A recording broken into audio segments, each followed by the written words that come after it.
Coucou tout le monde. Aujourd'hui vidéo, j'utilise les produits de mon partenariat Crespire.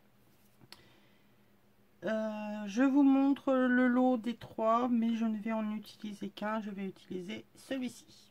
Allez, on commence par les autres, comme ça j'enchaîne. Alors, il découpe très bien.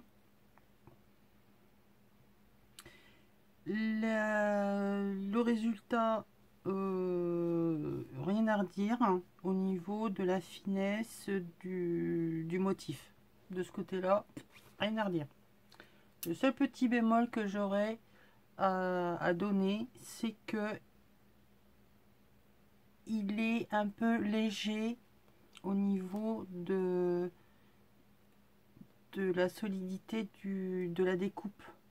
On sait tous que c'est très fragile, hein, mais pour l'utiliser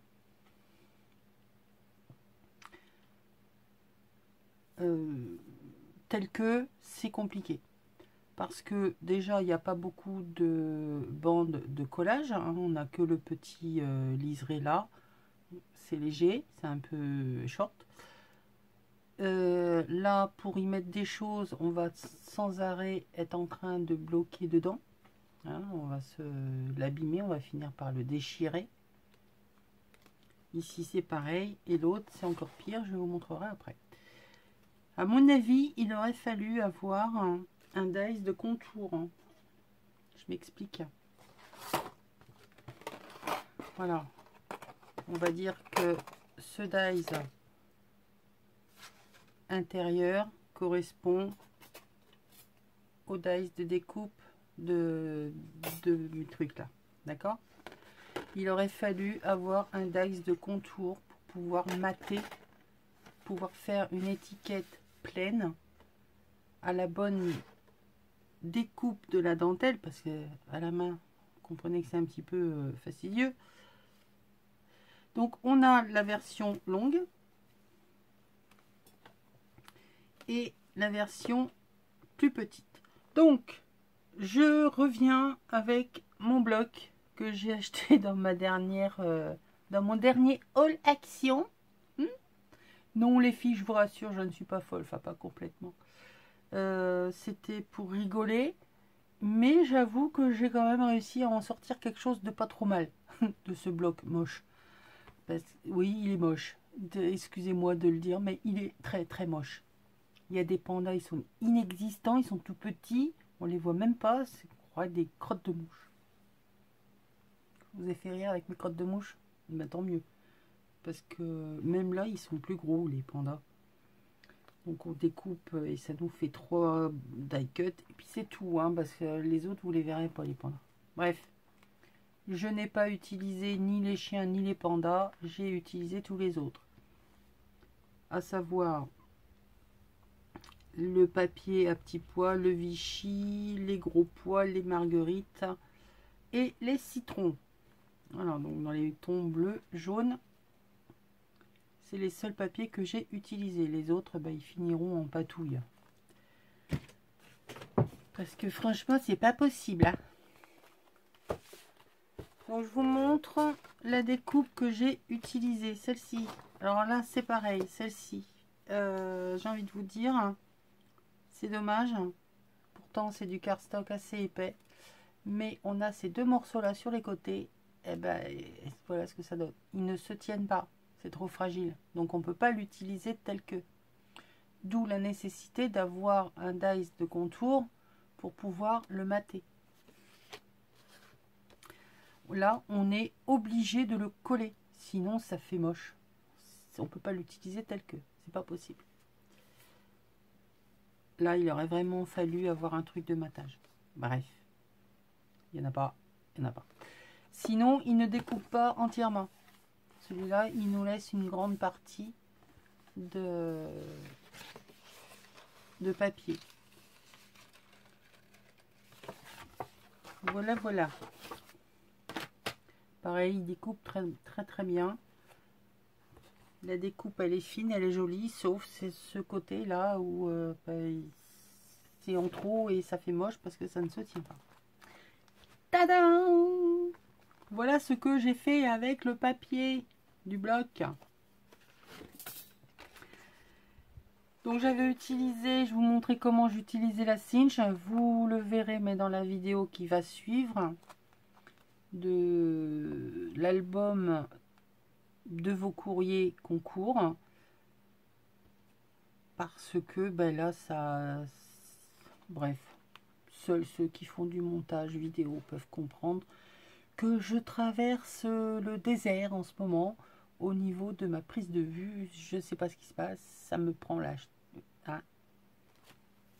J'en ai marre. Allez, on y va. J'ai donc découpé 4 fois cette magnifique découpe que j'ai placée dans une feuille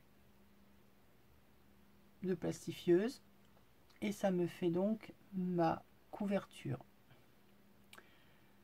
J'ai au niveau des dimensions fait 21 sur 16. La construction de mon album, j'ai fait en sorte donc de mes pages 30-30, j'ai coupé donc 16, j'avais une chute, et 21, j'en avais une autre. Je n'ai réutilisé que les chutes. Je n'ai coupé mes papiers, c'est-à-dire que je n'ai pas...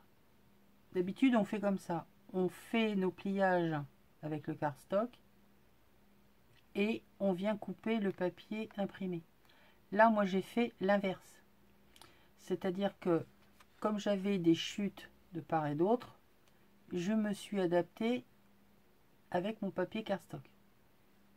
Je m'explique. Donc ici, c'est ma page de couverture et ma page plastifiée vient se remettre par-dessus. On est dans le simpli, hein. Ne cherchez pas de vieilli, de couleur, de tamponnage. Je n'ai rien fait de tout ça. C'est du simpli, hein. C'est plus simpli, je crois que tu peux pas. J'ai pris énormément de plaisir à le faire. Attention, là je me moque pas, hein. C'est pour moi quelque chose de très difficile d'ailleurs à le faire parce que justement il n'y en a pas assez. J'ai été obligée de faire au plus simple. Pour moi c'est très dur. Dans tout ce que j'avais comme chute, ou un maximum, j'ai utilisé pour décorer. C'est-à-dire que là, j'ai fait 4 découpes dans chaque papier. J'ai utilisé pour ça une perfo carreau, enfin carré de chez Artemio. Et ma perfo timbre de chez Stampin' Up.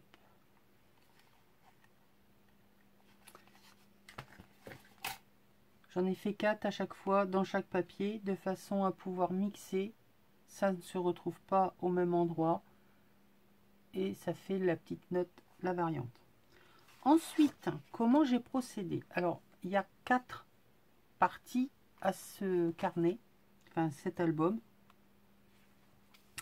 On va retrouver donc à chaque fois une page blanche avec juste sur le côté cette combinaison de 3 carrés et de 2 rectangles. Et ici, on va se retrouver avec 4 feuilles.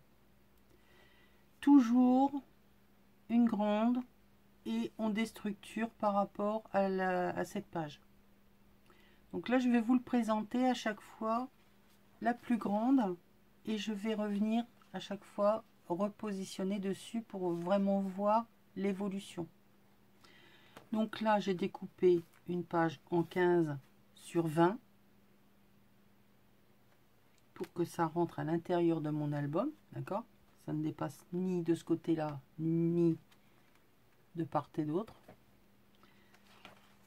Et après, ben, j'ai fait mon petit matage au niveau de ma feuille blanche.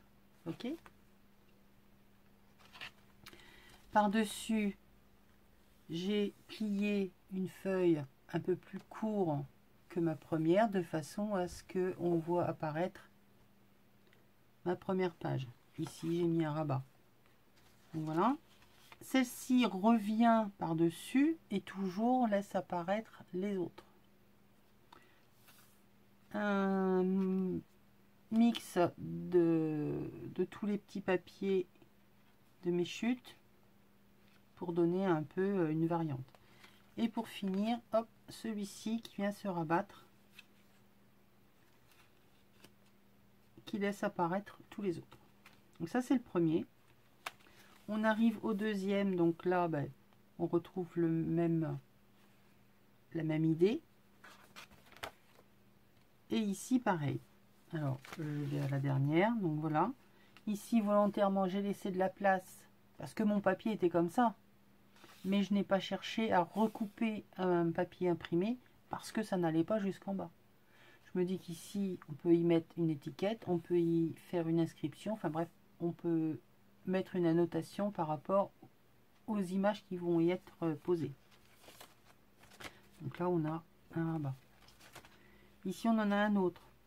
Toujours couper plus court ou plier de façon à tout laisser apparaître. Pareil, on plie. Ici je suis allée au maximum de ma page en largeur, seulement j'ai rétréci en hauteur, si bien que on en voit toujours apparaître mes deux premières pages. Et le plus petit qui lui est plus court et qui laisse apparaître tout autour. C'est une de mes pages préférées parce que c'est vraiment complètement déstructuré. Là j'ai pris une chute de papier, j'ai remis une autre chute par dessus et j'ai fait dépasser. Ça c'est le deuxième. Le troisième, toujours la même chose. Ici j'ai pris un grand papier au maximum largeur hauteur. J'ai carrément fait un grand retrait. Ici je suis allée un peu plus loin que la deuxième, mais je suis allée moins haut, si bien que on voit toujours apparaître les deux premières. Et la quatrième qui elle se déstructure en dégradé. C'est-à-dire que là j'ai collé un morceau sur mon papier là, je rabats et ça laisse apparaître tout ça. Je me suis pas posé de questions, hein, j'y suis allée comme ça. Si je veux faire un album, mais je veux pas de chute parce que je sais pertinemment que c'est des papiers que je vais avoir énormément de mal à replacer. C'est pas des couleurs que je travaille et c'est pas des papiers que je vais travailler. Donc pour moi ça va être très compliqué. Donc moins j'ai de chute, mieux c'est, moins j'aurai mal au cœur de me dire allez ça je n'en ferai rien, je jette. Ou faire des découpes dedans. Ok, je vais faire des découpes, j'en ai déjà plein. La quatrième partie, toujours pareil. Donc là, sur une simple page, toujours, j'ai laissé en haut parce que mon papier n'était pas plus grand. De nouveau, une page pliée avec les chutes de papier collées. Ici, on laisse toujours apparaître les deux premières pages.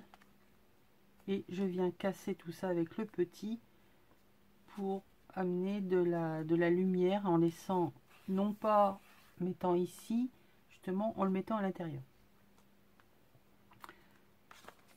Voilà la construction de mon album. Ici on retrouve donc la page de garde en plastifié, et ici c'est parce que j'ai fait mieux de remettre une bande jaune, mais bon il était trop tard, c'était collé.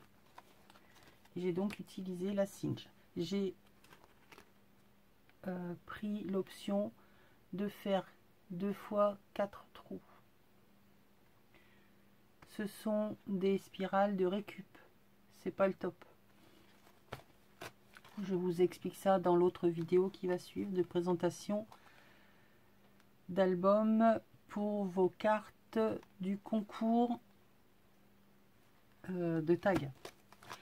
Donc voilà mon album que j'ai créé. Bon, il n'est pas parfait parce que j'aurais dû équilibrer les épaisseurs. Mais ça, j'y ai pensé que après. C'est-à-dire que là, si j'avais mis ce petit bout ici, ça aurait équilibré un peu. Ça n'aurait rien changé dans le visuel. On l'aurait eu dans l'autre sens, mais on aurait toujours vu l'ensemble tel qu'il est placé ici. D'accord? Sauf que là, ça aurait été ici. Parce que là, on se retrouve d'un côté avec pas beaucoup, et ici avec, voilà, hein, y a une différence d'épaisseur. J'espère que vous n'êtes pas trop déçus du fait que je n'ai pas utilisé les petits pandas. Hein. Mais enfin, c'était pas le but. Moi, c'était surtout d'utiliser le dies de chez Craspir. Dites-moi ce que vous en pensez en commentaire. Et puis voilà, n'oubliez pas d'aller voir les liens de la boutique, des produits et mon code promo. Sur ce, je vous fiche la paix et bye!